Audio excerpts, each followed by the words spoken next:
I know, but trust me, I can show you how to do it in just a few minutes. All I need for you to do is to turn on your computer. Yeah, I'll show you. I'll do it along with you. We'll do it together. All right? Just turn on your computer. We'll do Magic Loop together. All right. Speak to you soon. Bye-bye. Welcome, listeners, to our next video supplement featuring Magic Loop. And I promise you there will be no sleight of hand nor any smoke and mirrors involved in this technique. Now, Magic Loop refers to a way of knitting circularly with one very long circular needle.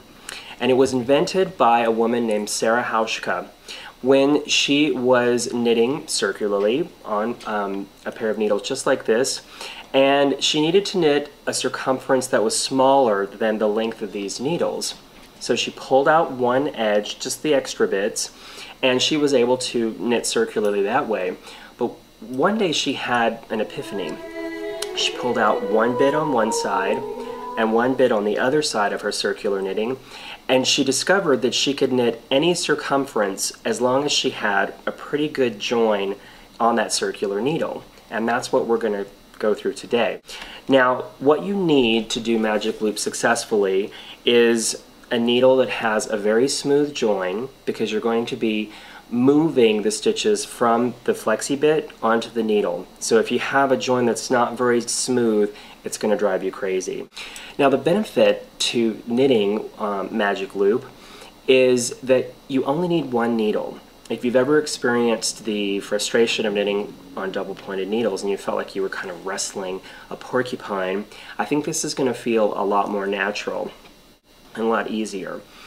Also, if you're knitting with double pointed needles, you probably experienced the ladder phenomenon, which is that those elongated stitches that occur between each of the needles, like when you move from needle to needle. Let's get started with Magic Loop.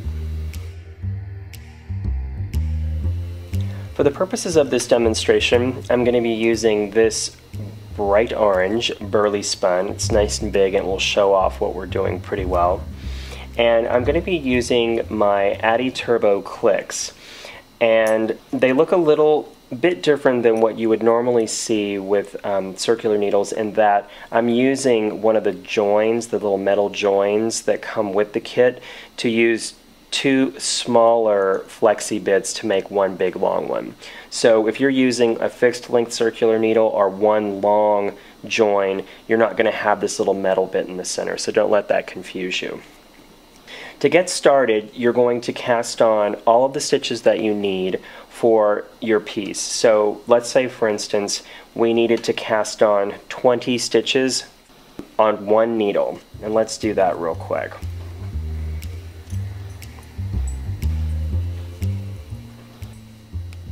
$19 and $20. Okay, so we have 20 stitches on one needle. So the next step is to pull all those stitches onto the flexible part of the circular needle, and you're going to find the midpoint, 2, 4, 6, 8, 10 in this case, and you're going to pinch the flexible part of the cable and pull it through the middle of those stitches. And then you're going to load those stitches or slide them over onto each of your needles. So we've got one on one needle, and then we're pulling through so that we have both sets of stitches half on each of these needles. Make sense? Okay. And we're going to make sure that they're not quote-unquote twisted by having the cast-on edge both facing inward.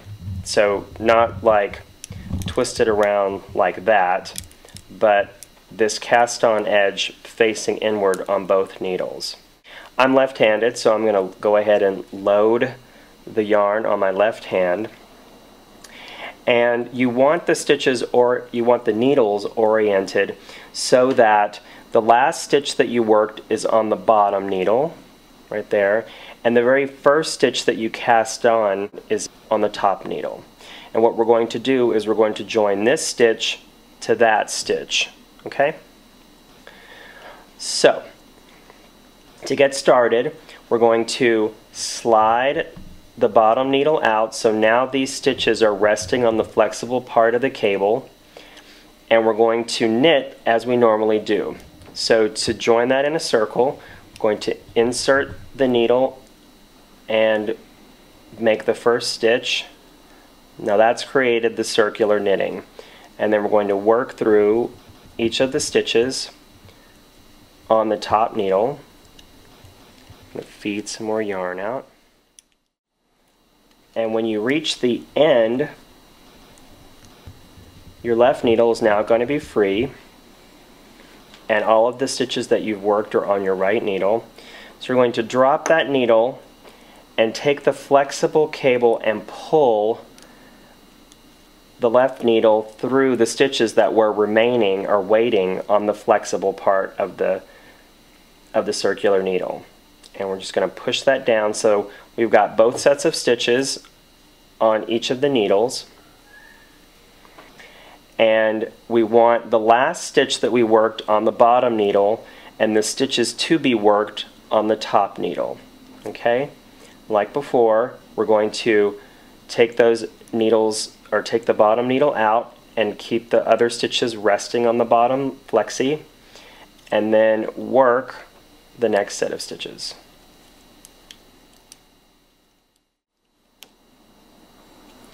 Alright, so we've reached the end of that, and this is the very first stitch, so it's a little loosey-goosey, so you can tighten that up by pulling on the original or the remainder yarn.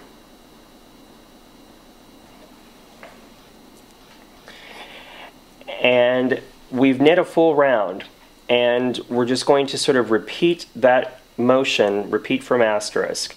We're going to pull the flexi so that we reload the stitches back onto this needle.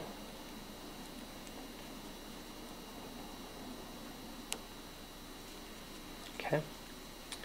And we're going to, it's a little tight there, we're going to continue working the new stitches. The stitch that we just finished is on the bottom. Pull out that needle to free this needle up. The other stitches remain on the flexi, and then you just keep on working around and around and around. Like a circle in a spiral, like a wheel within a wheel. And that's really all there is to magic loop. And you're not really limited on the smallness or the size of the circular piece that you're knitting, because you can have as few stitches as you want. It doesn't really matter how long that join is. And that's the beginning of the tube that we're knitting. And to show you an example of a magic loop project in progress, I do have a pair of socks right here. And these socks were started at the cuff and worked down toward the toe. So I started here, worked my way all the way down, and did the heel flap and the gusset here, and you can see I have two sets of stitches, one on each needle, ready to be worked.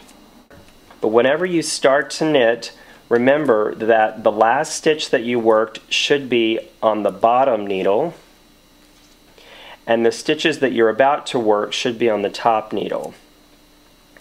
In this case, let's take the point protectors off. And so the motion's still the same. You pull the needle out from the bottom stitches, and you start working on the stitches located on the top. Just like that. And I would work my way across on this sock, and the reason I have little stitch markers here is that tells me where the increases and decreases are happening for the gusset. And that's it. That's all there is to Magic Loop. Thank you so much for joining us today. I hope you enjoyed learning the Magic Loop. If you have any trouble or any problems, be sure to zap me a Ravelry mail or leave a message on the Fiber Beat forums on Ravelry. And don't forget, we still have a contest for episode number 4, Ska Celebrate. The prize is a full bag, enough to make a full sweater, of Zitron's Unisono. And all you have to do is to tell us what is the most challenging project you've ever attempted. You can leave that information on the Fiber Beat show notes, or you can leave it in the Fiber Beat Ravelry forum. The deadline for entering the contest is January 21st, 2010. My name is Wonder Mike, and I'll see you on the Fiber Beat.